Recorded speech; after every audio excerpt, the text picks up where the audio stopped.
Dear student, today we will discuss the poem Lotus Eaters by Alfred Lord Tennyson. Alfred Lord Tennyson was the poet laureate of Great Britain and Ireland during Queen Victoria's reign. He received his university education from Cambridge. He is considered to be a representative Victorian poet, as his poems reflect the different intellectual currents prevalent at that time. His poetry is remarkable for its musical and pictorial qualities. Even in his earliest poems, we can note his extraordinary eye for beauty. Like a true artist, he creates pictures with his use of words. He is noted for his perfection of style, mastery of language, and his command of meter. He continuously experimented with the meter and handled the English meter with great skill.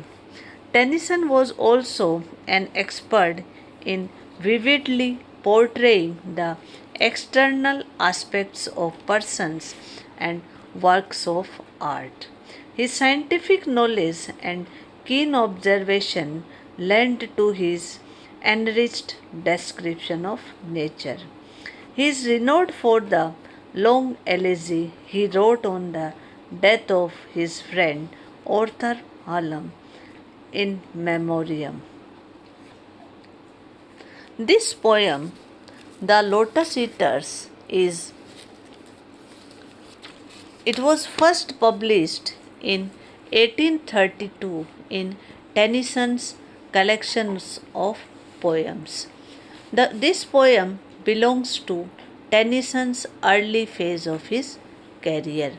The theme of the poem is based on Homer's Odyssey, Book 9,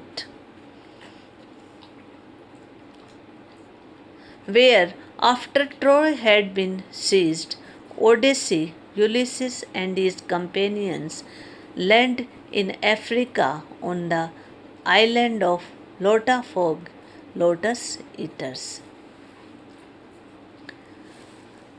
It was inspired by his trip to Spain with his close friend Arthur Hallam, where they visited the Pyrenees Mountains.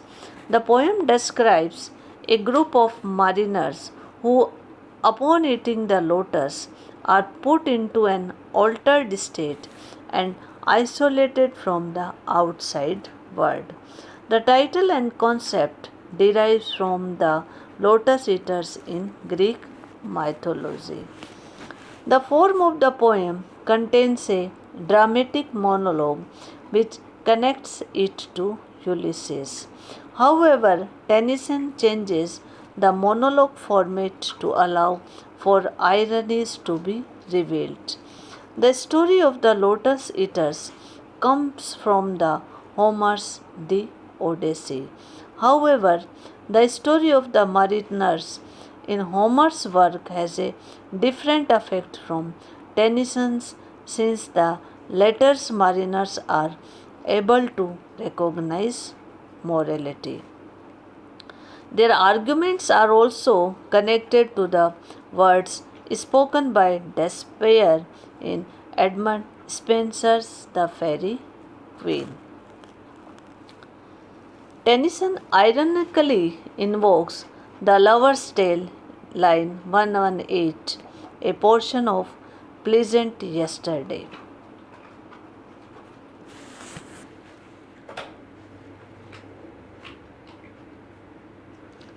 The inhabitants of the island give them the fruit of the lotus, after the consumption of which Odysseus and his companions feel lethargic and become inactive.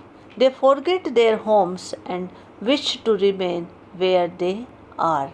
The spirit of lethargy in this poem is striking in contrast with the spirit of travel and adventure of the companion poem Ulysses.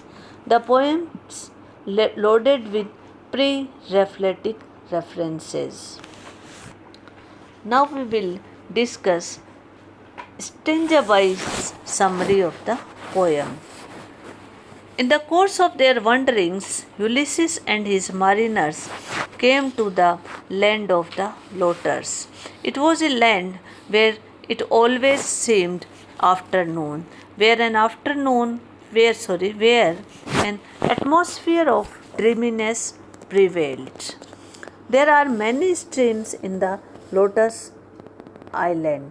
Some streams appeared like thin veils of gauze dropping slowly, others broke through lights and shadows, rolling a lazy sheet of foam below.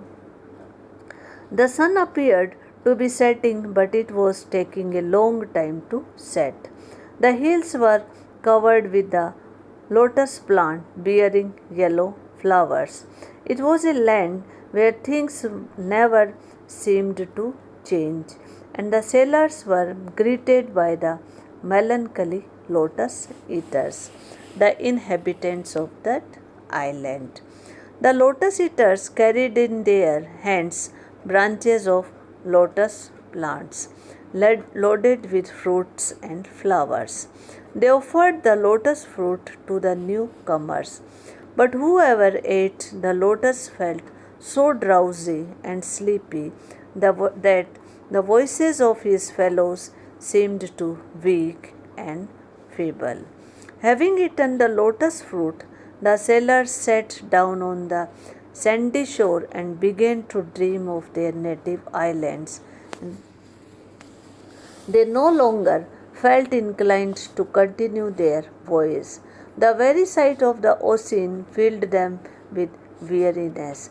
Then they all sang that they would no longer roam and they would not even return to their island home, which was far away. The 5 stanzas, consisting of 9 lines each, are written in the form of Spenserian stanza. In the choric song forms the second section of the poem. These are 128 lines in the song. The song consists of stanzas of different lengths and moves through different modes. Opening with a description of the islands, the song moves to the speaker's self-questioning and expresses a distaste for movement and travel. There is a feeling of surrender to the surrounding languor and to forgetfulness of their responsibilities, and a desire to adopt a god-like indifference to all else, as time has, as it is, alienated them from their homes. The poem discusses the the isolation and being a member of community, which also the reader of the poem.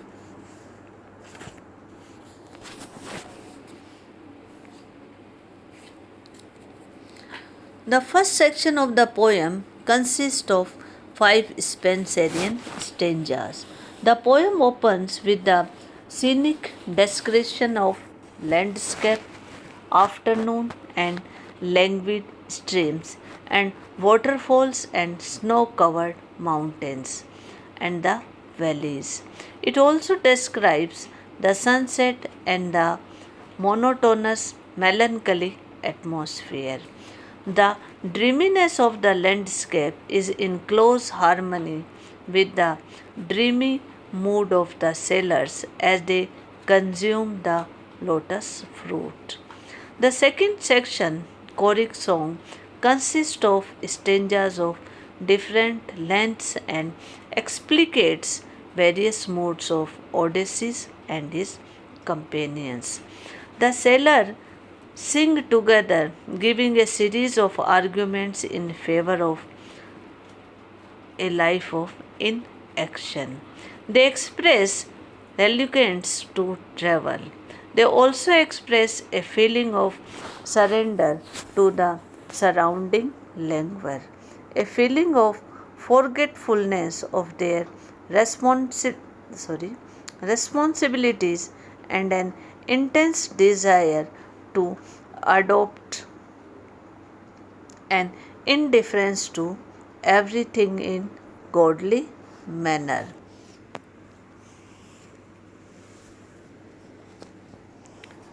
The poem abounds in nature pictures, all minute and detailed and vivid. The scenery in the poem is Tennyson's own invention. There is no description in the Odyssey of the land of lotus eaters. Tennyson's descriptions are always picturesque. Tennyson presents the landscape with such a care that the vivid color of the ideas is gracefully transparent. The entire landscape of the lotus land appeared to be a painted picture. The islands comes before our eyes of imagination in all detail and minuteness. So, from beginning to the end, the poem is rich in melody, music, cadence, rhythm, and rhyme. Tennyson's superb artistry in the use of language is fully illustrated in this poem. The poet's gift of the song finds now ever a happier expression than here. So, this is the critical appreciation of the poem The Lotus Eaters.